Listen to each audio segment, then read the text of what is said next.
দিতে পারে না লজ্জা শরমে। আপনাদের ঘরে যদি এরকম একটা বাচ্চা টাচ্চা যদি থাকে, মনে করেন থাকে, কেমন লাগবে? আসতে কিনা ওইটাও তো আল্লাহই জানে। থাকতে পারে না? কেন বললাম জানেন কথাটা?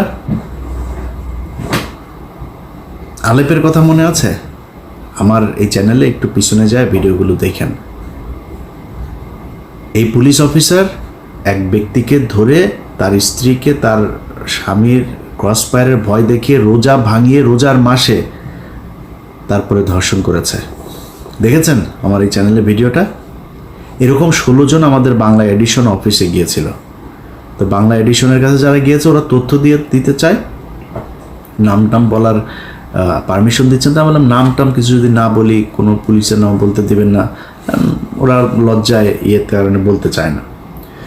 তো এখন ওই ব্যক্তি শুধু আমাদের কাছে বক্তব্য দিয়েছিল, কারণ ওর স্ত্রী মারা গিয়েছে। এগুলো নিয়ে দ্বন্দ্ব, সাংসারিক দ্বন্দ্ব, তারপরে আবার উনি গর্ভবতী ছিল, এইসব সমস্যা মিলে হঠাৎ করে মারা গিয়েছে।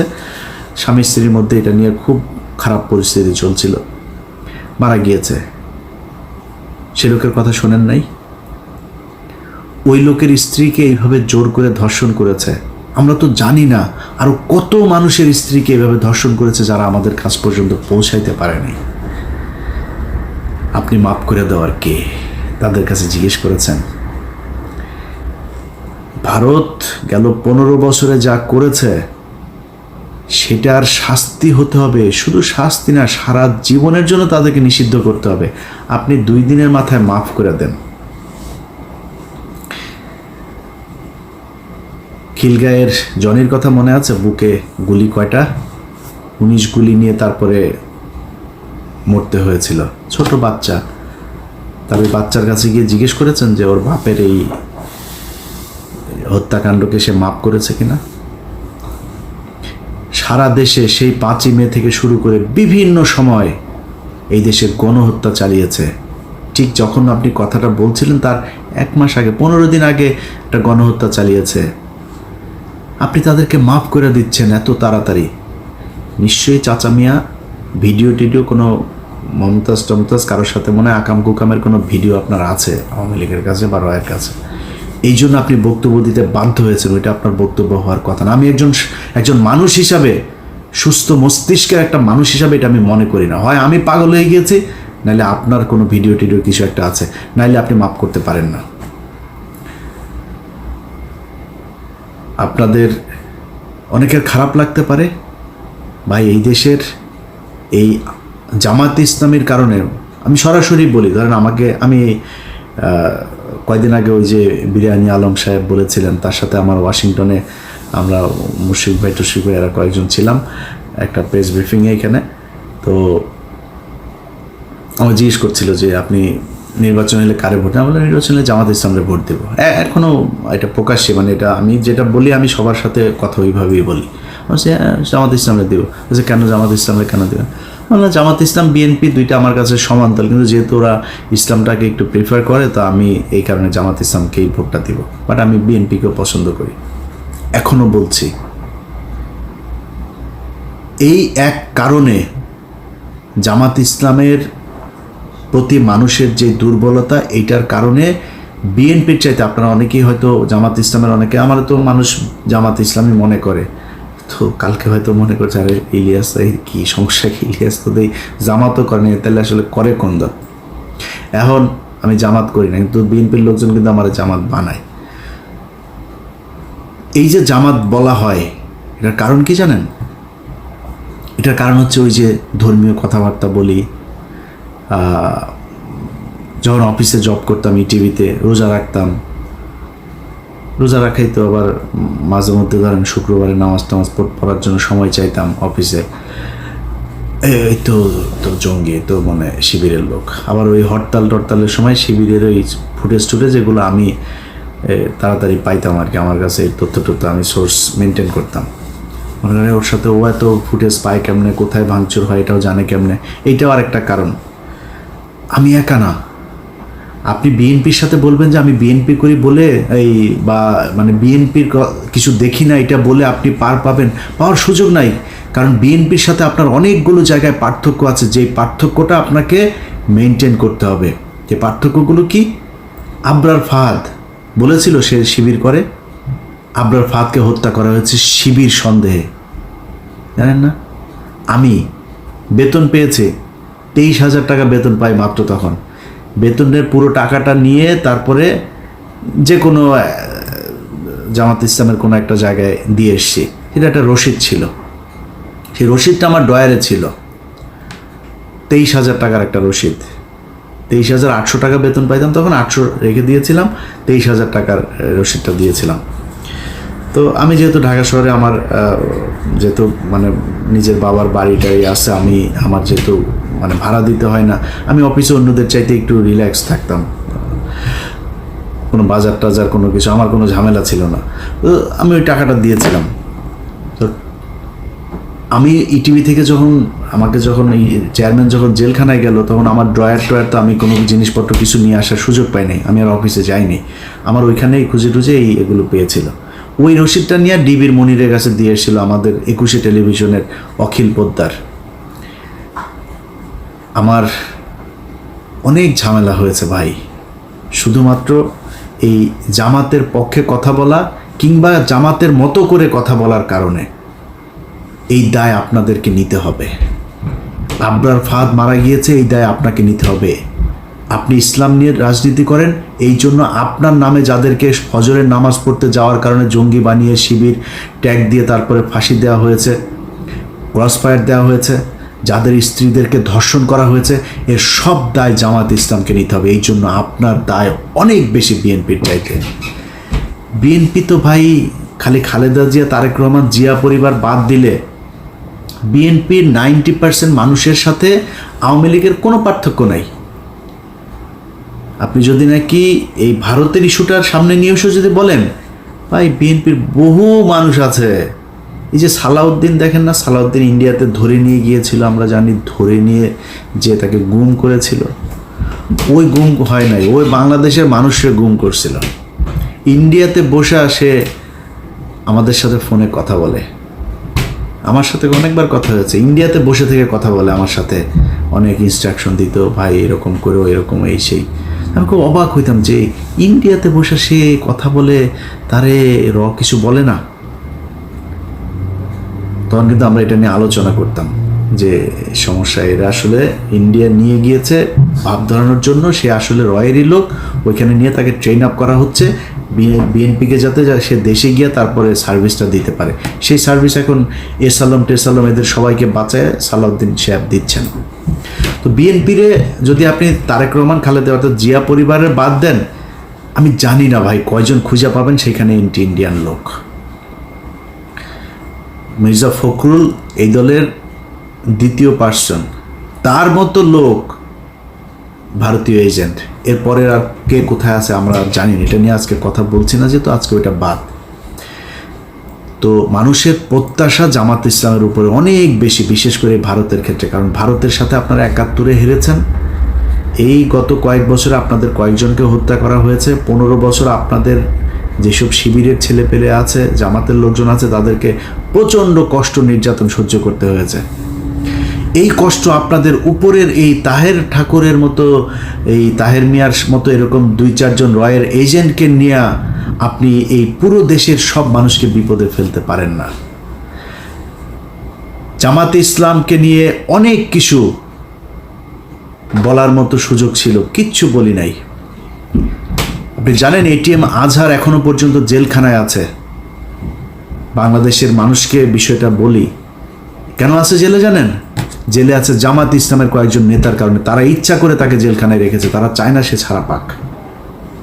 5 তারিখের পর থেকে এখনো পর্যন্ত জামাত ইসলামের অনেক নেতার বাড়িতে আওয়ামী লীগের লোকজনকে লুকিয়ে রাখা হয়েছে। শিবিরের ছেলে পেলে যায় কিছু কিছু জায়গা থেকে তুলে জোর করে তারপর জামাতের সাথে যুদ্ধ করে তাদেরকে বের করেছে।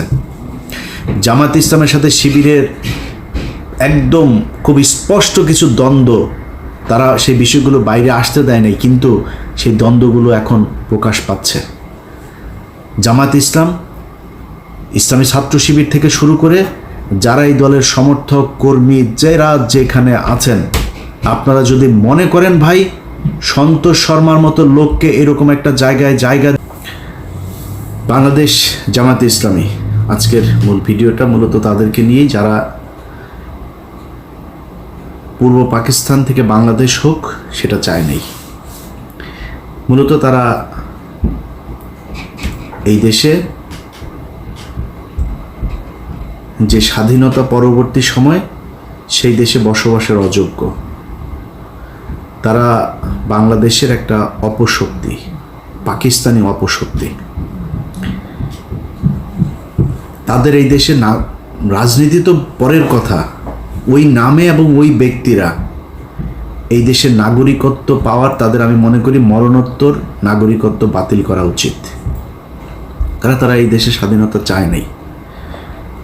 এখন আপনি হয়তো আজকে আমার এই কথা শোনার পরে মনে করবেন যে আমি এতদিন আমি তো নিজেই বলতাম, হ্যাঁ আমি বলতাম তো, আমার তো ওই সময় জন্ম হয়নি। আমার জন্ম হইলে আমি দুই পাকিস্তানকে এক রাখতেই চাইতাম, যদি না পারতাম আমি ওই পাকিস্তানে, পশ্চিম পাকিস্তানে চলে যেতাম। আপনি পশ্চিম পাকিস্তানের পক্ষ হয়ে যুদ্ধ করলেন, পূর্ব পাকিস্তান স্বাধীন হয়ে গেল, আপনি আবার পূর্ব পাকিস্তানে থাকার জন্য আপনার এত খায়েশ কেন? আবার পূর্ব পাকিস্তানে আপনি রাজনীতি করবেন, সেই দলেই রাজনীতি করবেন, এত ঘাটতেরামো কেন? আপনাদের এই ঘাটতেরামোর কারণে আজকের এই বাংলাদেশে অসংখ্য মানুষ গুম হয়, খুন হয়, ধর্ষিত হয়, ধর্ম পালনের সমস্যা হয়, ইসলাম পালনের সমস্যা হয়, এই দেশের দাড়ি টুপি রাখতে সমস্যা হয়। কিভাবে, খুব মনোযোগ দিয়ে শুনেন, কথা টুইস্ট করা যাবে না আর উল্টাপাল্টা বোঝাও যাবে না, যেটা বলছে সেটা বুঝতে হবে। জামাতে ইসলামী এই 71 সালের যে অবস্থান ছিল, আমি তাদের সেই অবস্থানকে সমর্থন করি, আগেও করি, এখনও করি, সারা জীবনই করব। কারণ দুই পাকিস্তানকে ভাঙার কারণে ভারত আজকে এই বাংলাদেশের উপরে এই ধরনের নির্যাতন এগুলো করার সুযোগ পেয়েছে। সে পর্যন্ত 71-এর 16 ডিসেম্বর ফুল স্টপ, শেষ। আপনি এসে তারপরে শুরু করলেন রাজনীতি করার সুযোগ দেওয়া হইল। দেওয়ার পরে আপনি 91 সালে খালেদা জিয়াকে সমর্থন দিলেন, সরকার গঠন হইল। 91 থেকে খালেদা জিয়া 96 পর্যন্ত কি দোষ করেছিল যে আপনি 96 সালে শেখ হাসিনার পক্ষে যায়া খালেদাকে হটানোর জন্য জীবন মরণ দিয়ে যুদ্ধ করলেন? কি করেছিল খালেদা জিয়া আপনার সাথে? এই দেশের বিরুদ্ধে অবস্থান নিয়েছিল। বিএনপি দুর্নীতি করেছিল, দুর্নীতি আজকে করে নাকি, কালকে করবে নাকি, এই বিএনপি আবার আসলে আবার করবে। আওয়ামী লীগ কি করেছে গত 15 বছরে দেখেন না চোখে? কেউ কেউ বলে থাকে ওই মেট্রো রেলে উঠলে নাকি 2টা শব্দ তাদের খুব লাগে, যে মুনাফেকের জাতি নাকি যেন বলে, বেইমানের জাত, এটা মনে হয়। আরে তোর বাপের টাকা দিয়ে এই বানাই দিয়ে গেছিস, তোরা যেই টাকা দিয়ে মেট্রো রেল বানাইছিস, এরকম টাকা দিয়ে মেট্রো রেল এরকম পুরো ঢাকা শহর ছেয়ে ফেলা যায়। 3 পদ্মা সেতুর টাকায় 1 পদ্মা সেতু বানাইছিস। তোদের মেট্রো রেল আর পদ্মা সেতুতে উঠলে মনে হওয়ার কথা, টাকাগুলো নিয়ে গেছিস, টাকাগুলো ফেরত দেওয়ার কথা মনে হওয়া দরকার। বেইমানের জাত, মানে তোর বাপের টাকা দিয়ে করছিস না? তো এই দেশে যারা ওই সময় রাজনীতি করেছে, বিএনপি বলেন, আওয়ামী লীগ বলেন, সবাই দুর্নীতি করেছে। তা আপনি 91 থেকে 96-তে আপনি জানেন না শেখ হাসিনাকে বাংলাদেশে ইন্ডিয়া পাঠিয়েছে কেন? 91-তেই তো ইন্ডিয়া তাকে বসাতে চেয়েছিল, পারে নাই, 96-তে বসাবে।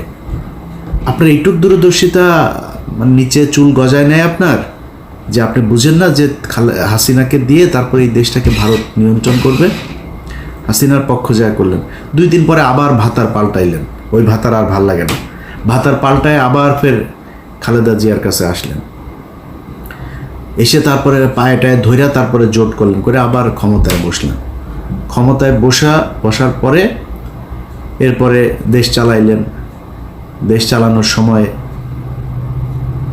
যা যা হয়েছে, যেভাবে চলেছে, সেখানে তো আপনার বুঝার আমার মনে হয় না যে কোনো সমস্যা হয়েছে যে খালেদা জিয়া কি চায়, খালেদা জিয়া কি আসলে ভারতের লোক না কিসের লোক। যদি সমস্যা হতো তাহলে তো ওই সময় চলে আসতেন, সরেন নাই তো, তাদের সাথেই ছিলেন। আসলো 2024, মাঝখানের পুরোটা সময় বাদ দিলাম বিরোধী দলে। 24 আসার পরে আগস্টে হাসিনারে সরাইলেন, সরানোর পরপর বিএনপি আবার খারাপ হয়ে গেল। কারণ কি? বিএনপি তারেক রহমান ইন্ডিয়ার কাছে বিক্রি হয়ে গিয়েছে। বিএনপির চোর মানে যদি ধরা যায় 80%ই চোর, মানে এটা করা দেশের মানুষই ভাই 90% 99% চোর আমার দেশের, ইনক্লুডিং মি। আমি আমার বাদ দিলাম না, 99% চোর এই দেশে, হয়তো 2-1% ভালো থাকতে পারে। তো বিএনপি চুরি করেছে, ওটা বাদ। বিএনপি আওয়ামী লীগ এই ইন্ডিয়ার সাথে কিছু করেছিল নাকি? খালেদা জিয়া তারেক রহমান বিক্রি হয়ে গিয়েছিল, 5 তারিখে বিক্রি হয়েছিল।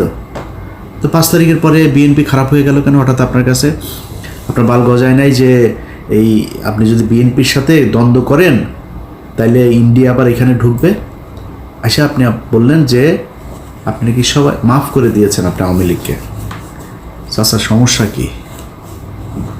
ভিডিও টিডিও আছে নাকি রয়ের কাছে? টাকা পয়সা লেনদেনের কোনো কিছু আছে? সমস্যাটা কোথায়? আপনি এসে বললেন মাফ করে দিলাম, এটা আপনার কথা হওয়ার কথা না। আরে ভাই, গত 15 বছর এই দেশটা ইন্ডিয়ার কাছে বিক্রি করে দিয়েছিল। আপনি সেই দেশের স্বাধীন হবার পরে আপনি তাদেরকে মাফ করে দিয়া তারপরে তাদেরকে নিয়ে থাকতে চান, কারণ কি? সমস্যাটা কি? এটা তো বলা দরকার মানুষের কাছে। এর কোন কারণে, কি স্বার্থ দেখে বা কোন যুক্তিতে আপনি তাদেরকে মাফ করে দিচ্ছেন এত তাড়াতাড়ি? বিএনপি শুরু করলো, জামাত টানছে, আমাদেরও তো তাহলে সবাই টানা দরকার। টানাটানি আওয়ামী লীগরে কে কত নিতে পারে, এদের কাছে সবচেয়ে প্রিয় মানুষ হয়ে গেল আওয়ামী লীগ। 5 আগস্টের পর থেকে আজ পর্যন্ত বলেন, এই দেশে নিজেরে নিয়ে যদি এখন কথা বলতে চাই তাহলে মনে হবে আমি বোধহয় নিজেরে মানে বলতেও লজ্জা লাগে। আমি পিনাকি আর কনক সারোয়ার 2-4 জন আরও আছেন, এদের বাইরে আর কারোর তো আমি দেখি না যারা কিনা ইন্ডিয়ার ব্যাপারে একদম জিরো টলারেন্স নিয়ে তারপরে কোনো কথা বলছে বা কোনো কাজ করছে, কাউরে দেখি না। তো আপনি এদের কাছে নির্যাতিত হইলেন, এতটা দিন ধরে নির্যাতিত হইলেন, এদের ব্যাপারে আপনার কোনো সমস্যা নেই, কোনো অভিযোগ নাই। আমরা ফাইন্ড আউট করে দিলাম যে এই যে এই ব্যক্তি এই প্রতিষ্ঠানগুলো ইন্ডিয়ার ওয়ার করেছে, পক্ষে কাজ করেছে। আপনিও তাদেরকে নিয়ে বসায় স্টেজে বসায় তারপরে বক্তব্য শোনাবেন। পিছনে দেখি ওই যে শফিকুল ইসলাম মাসুদ চোখ বন্ধ করে মনে হয় বিশাল ধ্যানে আছে, মানে ওর বাপ ওই সন্তোষ শর্মা বক্তব্য দেয়, ওর বাপের বক্তব্য শোনা মধুর মানে স্টেজে দাঁড়ায় রয়েছে, পিছনে বডিগার্ডের মতো, সোহরাওয়ার্দীর বডিগার্ড শেখ মুজিবের মতো ওইভাবে দাঁড়ায় আছে। এটা এই জন্য এই 15 বছর এই জন্য মানুষ জীবন দিয়েছে। আপনার এই প্রোগ্রামটা যারা অর্গানাইজ করেছেন তাদেরকে, সেই জামাতের নেতা যারা সন্তোষ শর্মাকে দাওয়াত দিয়েছেন, সে ব্যক্তিগুলোকে একটু বলি যে মনে করেন আপনারা অলমোস্ট সবাই জেলে গিয়েছেন আমি যতটুকু জানি। জেলে যাওয়ার পরে আপনার স্ত্রী বা মেয়েকে পুলিশ আপনাকে ক্রস ফায়ার দিবে এটা মনে করে তারপরে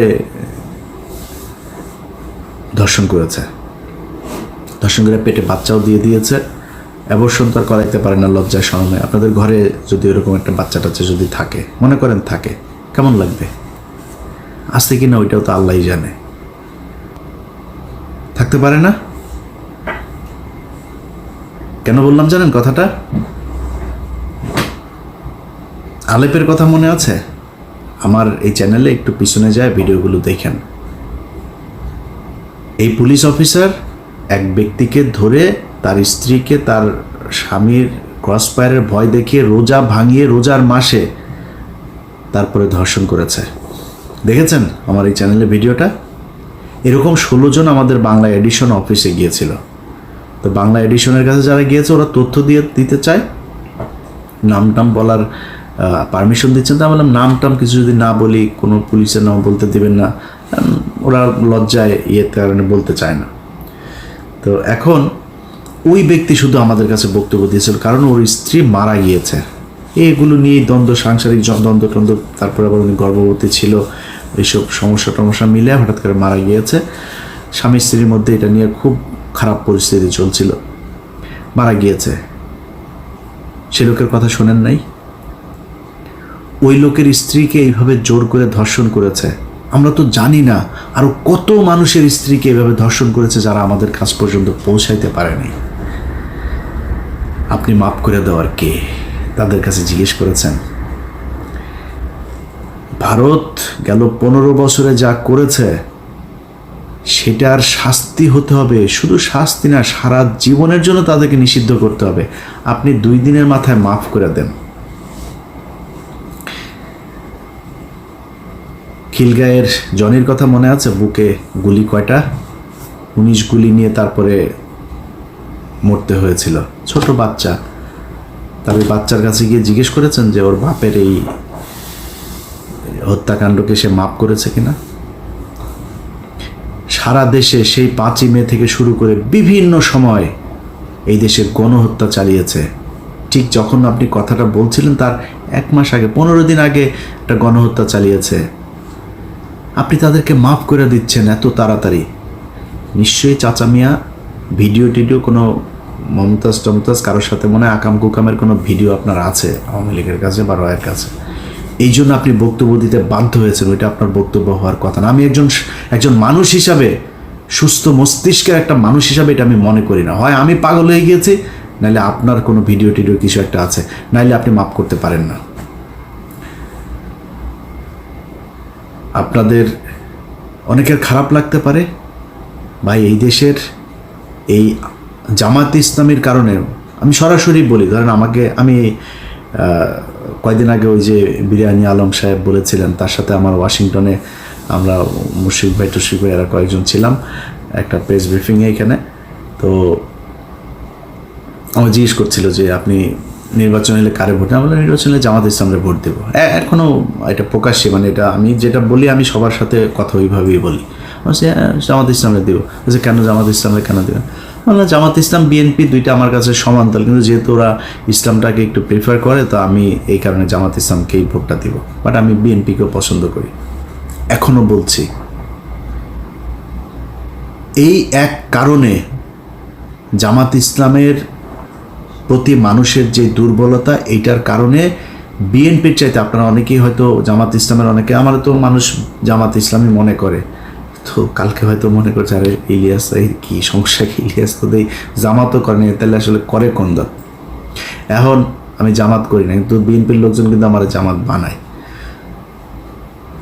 এই যে জামাত বলা হয় এটার কারণ কি জানেন? এটার কারণ হচ্ছে ওই যে ধর্মীয় কথাবার্তা বলি। যখন অফিসে জব করতাম ইটিভিতে, রোজা রাখতাম, রোজা রাখাই তো আবার মাঝে মধ্যে ধরেন শুক্রবারে নামাজ টামাজ পড়ার জন্য সময় চাইতাম অফিসে। এই তো জঙ্গি, তো মানে শিবিরের লোক। আবার ওই হরতালের সময় শিবিরের ওই ফুটেজ যেগুলো আমি তাড়াতাড়ি পাইতাম আর কি, আমার কাছে এই তথ্য আমি সোর্স মেনটেন করতাম। মনে করেন ওর সাথে ও এত ফুটেজ পায় কেমনে, কোথায় ভাঙচুর হয় এটাও জানে কেমনে। এইটাও আরেকটা কারণ। আমি একা না, আপনি বিএনপির সাথে বলবেন যে আমি বিএনপি করি বলে এই বা মানে বিএনপির কিছু দেখি না এটা বলে আপনি পাওয়ার সুযোগ নাই। কারণ বিএনপির সাথে আপনার অনেকগুলো জায়গায় পার্থক্য আছে, যে পার্থক্যটা আপনাকে মেনটেন করতে হবে। যে পার্থক্যগুলো কি? আবরার ফাহাদ বলেছিল সে শিবির করে, আবরার ফাহাদকে হত্যা করা হয়েছে শিবির সন্দেহে, জানেন না? আমি বেতন পেয়েছি 23,000 টাকা বেতন পাই মাত্র, তখন বেতনের পুরো টাকাটা নিয়ে তারপরে যে কোনো জামাত ইসলামের কোনো একটা জায়গায় দিয়ে এসছি। এটা একটা রসিদ ছিল, সেই রসিদটা আমার ডয়ারে ছিল, 23,000 টাকার একটা রসিদ।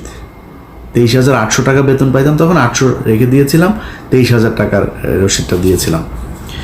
তো আমি যেহেতু ঢাকা শহরে আমার যেহেতু মানে নিজের বাবার বাড়িটাই আছে, আমার যেহেতু মানে ভাড়া দিতে হয় না, আমি অফিসে অন্যদের চাইতে একটু রিল্যাক্স থাকতাম, কোনো বাজার টাজার কোনো কিছু আমার কোনো ঝামেলা ছিল না।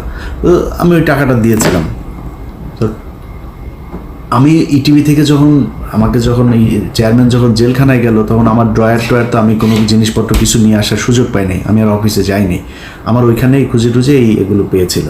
ওই রসিদটা নিয়ে ডিবির মনিরের কাছে দিয়ে এসেছিল আমাদের 21 টেলিভিশনের অখিল পোদ্দার। আমার অনেক ঝামেলা হয়েছে ভাই, শুধুমাত্র এই জামাতের পক্ষে কথা বলা কিংবা জামাতের মতো করে কথা বলার কারণে। এই দায় আপনাদেরকে নিতে হবে। আবরার ফাহাদ মারা গিয়েছে, এই দায় আপনাকে নিতে হবে। আপনি ইসলাম নিয়ে রাজনীতি করেন, এই জন্য আপনার নামে যাদেরকে ফজরের নামাজ পড়তে যাওয়ার কারণে জঙ্গি বানিয়ে শিবির ট্যাগ দিয়ে তারপরে ফাঁসি দেওয়া হয়েছে, ক্রসফায়ার দেওয়া হয়েছে, যাদের স্ত্রীদেরকে ধর্ষণ করা হয়েছে, এর সব দায় জামাত ইসলামকে নিতে হবে। এই জন্য আপনার দায় অনেক বেশি বিএনপির চাইতে। বিএনপি তো ভাই খালি খালেদা জিয়া, তারেক রহমান, জিয়া পরিবার বাদ দিলে বিএনপির 90% মানুষের সাথে আওয়ামী লীগের কোনো পার্থক্য নাই।